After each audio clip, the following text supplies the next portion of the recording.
dips, do you? Is it wise to buy the dips, you might be asking yourself, when you see drops of many pips? You might be wondering to yourself, should I be buying the dips? Or should I just be munching on chips? Or should I be looking for further dips? Well, if you're wondering all those things, it's probably just because you don't know how to trade the dips. But if you did, then you wouldn't have to wonder those things. You know why? Because the depth shows you the very likely direction. And what did I say just yesterday when I said, in answer to the question, should we keep selling everything now? And I said, well, apart from the very likely completion of the mean reversion to the 30 power mean, which Bitcoin happened to complete yesterday on the daily time frame, I said at that point, watch for the next move. Because what do returns do? They move away from the means and then they revert to the means, right? The mean revert. So the move that happened once it hit that power mean was what? It bounced, right? Bounced nicely, a few percent or whatever. Went up a nice little bit. Did you catch that move? If not, why not? Okay. If you were trading the VEPs, you had all that info there to support the purchase of that long. You profit when it topped, right? Some hours later. And of course, if you were in low time frames, there were actually a lot of trending moves to be trading. So, again, it happens on every asset, not just Bitcoin, not just Ethereum, Solana, Polkadot, Doge, BNB, XRP, Cardano, whatever you're trading, right? Doesn't really matter. There's literally millions of crypto assets. Personally, I wouldn't really touch anything past like number 50 or 100, even less than 100.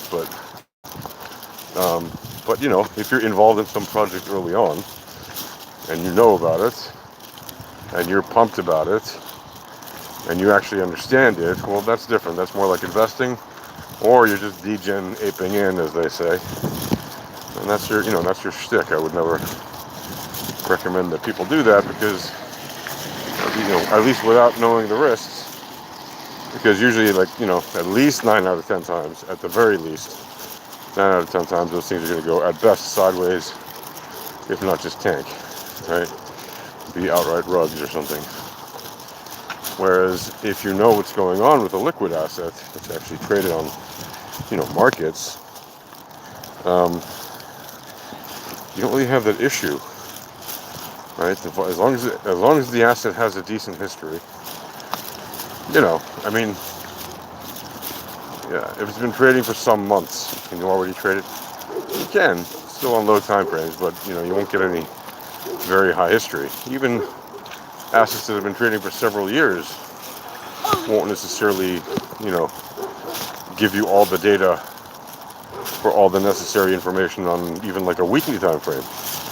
Depends on the indicator and the setting and all that stuff. But generally speaking, yeah, sure. If the asset's been trading for a while, or even half a year or 3 months or whatever, you can, at the very least, you can scalp it on super low time frames if you know what you're doing and you know how to read the depths. On more liquid assets that have been around for 6-10 years or more, there's more history there. You can at least look at some monthly information, that kind of stuff. Yes, you can look at yearly information, I get it, but you're not going to get great indication reads usually if you're looking at yearly time frames, unless you have indicators showing you with zero look back length and all that stuff. There are some that do that, obviously. And if you look at, generally speaking, more liquid markets and more liquid assets, right? The information just is generally richer, so you will have more leading information to go on, right? Across the time frames, all the way to the very high ones even. Right? If you're trading like,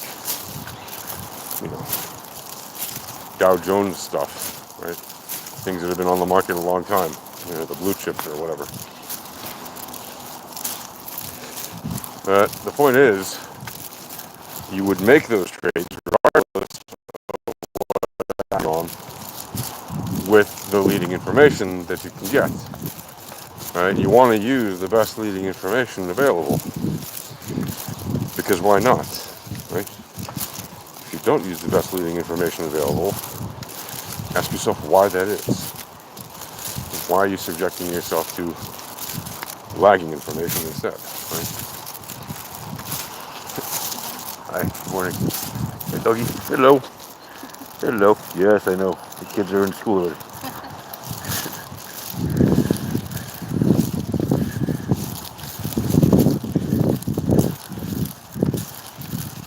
This dog there is very friendly with children.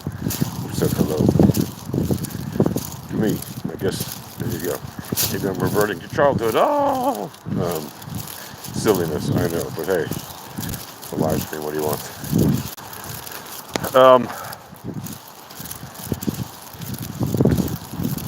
Yeah. So why? Again, think about it. Why would you want to trade with lagging information when you could have leading information to trade with? Right? Why would you want to use information that's essentially obsolete, right? Outdated in the sense of its usefulness? Because what is the lagging information telling you? It's telling you what has happened, and that's it. What is it telling you about what is happening and is going to happen, or is probably going to happen? Lagging information doesn't tell you any of that. It can't, because it has to calculate everything after the fact. That's how it is. That's how it operates. Lagging information, like the indicators you use in traditional technical analysis, what are they doing? They're basing their math based on the price, right? Right. What is price? Price is the result of volatility and correlation giving the direction, and the results of the returns of said volatility. The price follows the returns and the volatility. And volatility is the standard deviation of returns. The returns yield the price, not the other way around. It's not because the price went up that your returns went up. It's not because the price went down that your returns went down. It's the exact opposite of that. Right? The volatility and the correlation drive the price up, because that's the tendency of the price action when the volatility and the correlation are both expanding. Okay? So the price goes up because it's following the returns up. Right? The standard deviation of returns correlated to the price, not led by the price.